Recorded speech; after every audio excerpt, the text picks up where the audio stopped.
Well, here we are again. Another month goes by and another controversy hits the gaming industry. But there is a silver lining today. I'm not going to be talking about this issue specifically. Instead, let's focus on a sentiment that's become very popular in some circles. Before we do, however, let's get a little context. Recently, when asked why DOA Xtreme 3 was not going to be coming to the West, a representative of Koei Tecmo blamed recent scandals and controversies regarding female representation in games. The gaming public at large is seeing this as a very real consequence of a minority of gamers who are prone to protest, threaten, boycott, and lash out at anything that doesn't fit their progressive views on social justice. So what are we talking about here? Well, it's just that, social justice. More importantly, the term social justice warrior. And I know what you're thinking, what's the matter with promoting justice socially? And more importantly, what does it have to do with current events?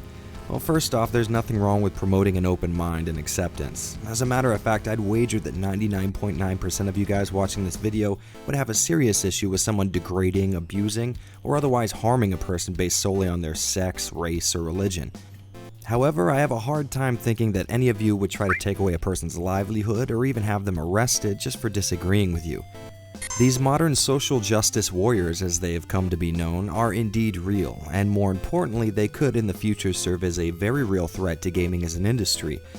Now, before you click out of this video, yes, I understand that this seems like tinfoil hat territory.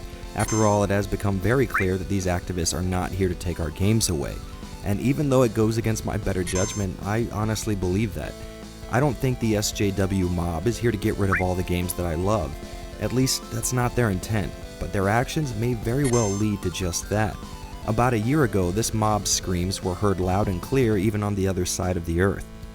Australian Target stores, in response to a Change.org petition, decided to no longer carry Grand Theft Auto 5. Their reason? Well, the game was clearly misogynist. I mean, it's pretty cut and dry. It says it right here. You're encouraged to commit sexual violence and kill women. Wait, what's that? You're able to kill men too? And at no point are you given any incentive to hurt and or kill women? Oh, so maybe that was bullshit.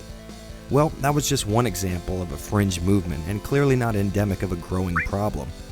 Unless you remember that time social justice outcry led to the game Hatred being removed from Valve's Steam service. This one was completely warranted. I mean, just look at all this killing and gore and violence. Oh wait. Oh, my bad, that's actually footage from Postal 2, a game with almost the exact same premise, but for some reason was left on Steam during this whole controversy. Now, it's important to point out that Hatred was reinstated to Steam after Gaben himself claimed this was a bad idea. So what does all this have to do with DOA Xtreme 3? Well, put yourself in the shoes of a foreign game developer tasked with two financial decisions. Either spending money to localize your game and risk it not selling well in the West, or save money by not exporting it and risk angering Western fans. What do? Now imagine you're that same developer and you've been keeping up with the backlash that came with Assassin's Creed Unity not including any playable female characters. Or maybe you just happened across the industry-wide outrage that came with artist George Kamitani's character designs in Dragon's Crown. Or the absolute batshit insanity that came from the Tomb Raider reboot. Or maybe you don't want someone with 450,000 followers on Twitter damning your game for made-up reasons. Listen, the point should be pretty clear by now. These social justice warriors may not want to take games out of your consoles, but the climate that they are developing is actively hurting the industry in a very real way. And now we have tangible proof that it's driving developers to stay out of it. Koei Tecmo may be one of the first AAA developers to say it publicly, but imagine how many others have refrained from releasing their games in the West for similar reasons, or artists who have censored themselves to keep from getting caught up in the internet outrage machine. In the grand scheme of things, DOA X3 is probably not going to change the world, and if we're being honest, I've never really liked those games, but that doesn't give me the right to keep it away from the people that do.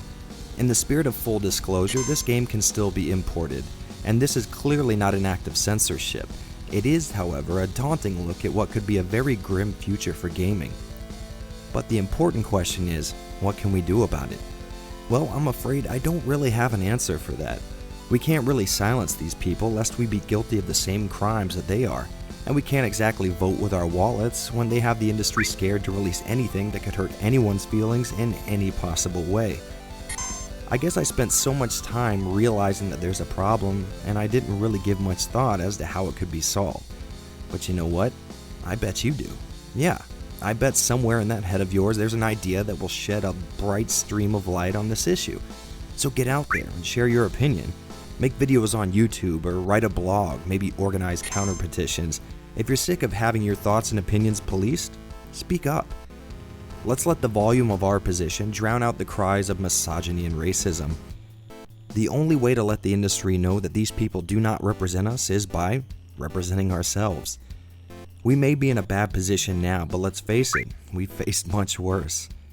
So go out there and share your opinion, and in the spirit of ending on a much lighter note, I want you guys to remember that befriending new people can lead to having sex with your children, accidentally. Thanks for watching, guys.